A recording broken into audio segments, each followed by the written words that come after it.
Hey everybody, thanks so much for continuing to watch the videos that we're putting together. I'm trying really hard to find as many different people as I can who are making or have made the transition in ministry to different professions so that if one of those looks and feels like something that you are considering, that you'll have a name and a face and someone whose story goes ahead of you. And so today, with that in mind, I want to welcome Michael Williams.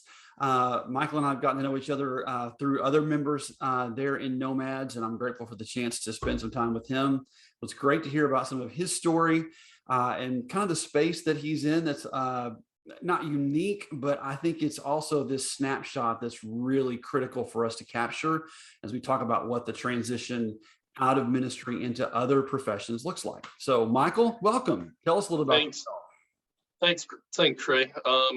I grew up in Central Arkansas and wanted to go into ministry for quite some time. I went to Harding for a couple of years, and I was a youth ministry and accounting major, which is a little bit odd, maybe. But so I got hired by a little church in Sweeney, Texas, about an hour south of Houston. And as I was there, I started working on a master's degree at ACU. So I started pecking away at that and moved into youth ministry in Temple, Texas, Central Texas. We were there for about 10 years, almost 10 years, and finished that degree with a master's degree there at ACU. And as I got towards the end of my ministry in Temple at Northside, I was wanting to go towards preaching. And so started looking around in a little church in Nederland, Texas. And we've been here for about a little over 10 years, 10 and a half years or that. But as I got the last couple of years or so, one thing was trying to perhaps reach people through counseling. I know in some ways too, I've heard ministers say they had to get out of ministry so they can minister to people.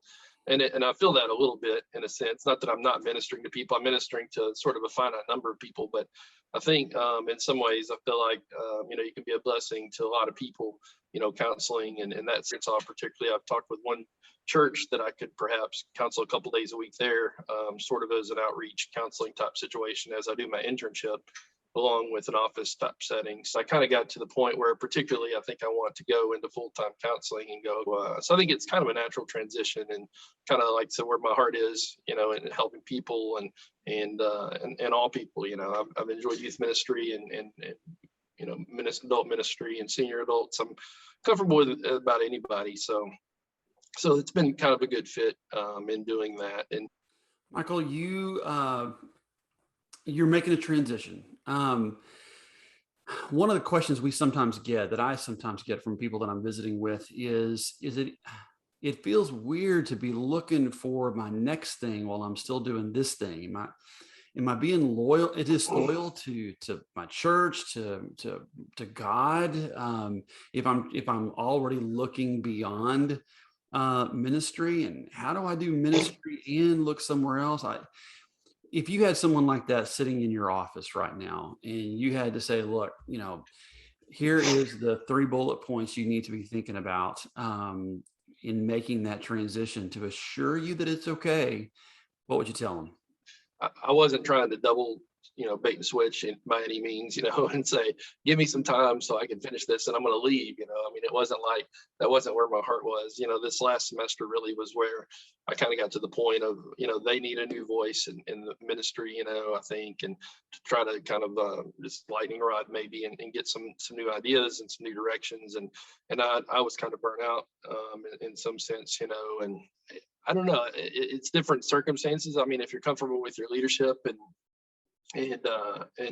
communicating that as you get to some of the, in this particular, what you're talking about with counseling, in those hours for internship is more draining. If you're comfortable, be forward.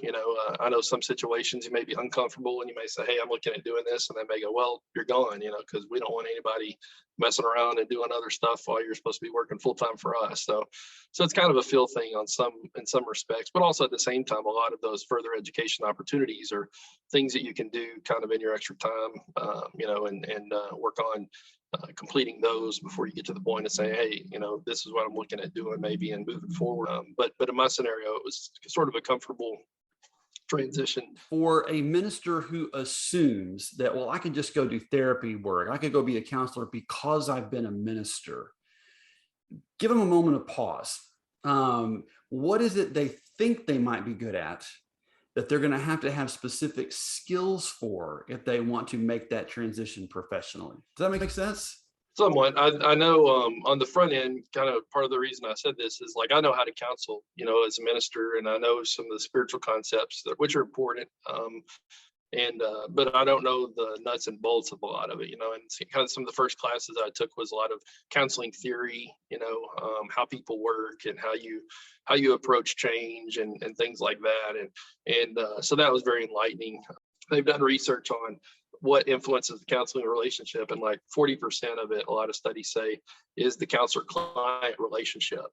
So if you build a comfortable, healthy relationship with the person, saying, I care about you, I want the best for you, what do you think you need, and kind of working with that and building rapport, that's a lot of the relationship. And like 30% of it is like client factors, different, whether they're going to do the homework or, things like that, or whether they want to change. And like 20% is like the techniques you use, because I went into it going, no, I need to learn all these theories and techniques, because if I don't do them right, I'm going to screw something up, But as I've learned, and as you see kind of the research, a lot of it is the relationship, that you build with the person, and being able to be patient. And like I said, not too forthright sometimes, but also maybe forthright enough to face something they need to face, and kind of build that rapport to be able to do that is a lot of that counseling relationship. And the techniques are like 20 or 30%. So that gave me a lot of comfort too.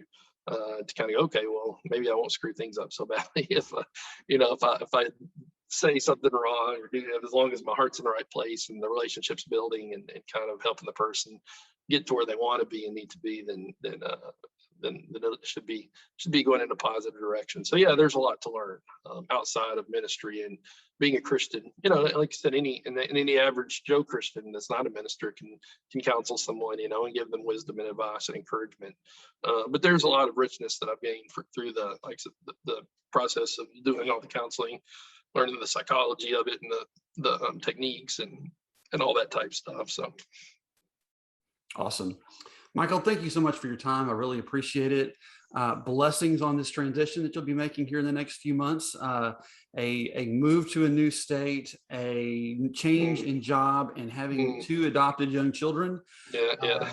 Lots of moving parts. Yeah. Maybe you should have a therapist to help you walk. Yeah, I should in a new place, definitely. Thanks so much, Michael. Peace and blessings to you. Thank you, Trey.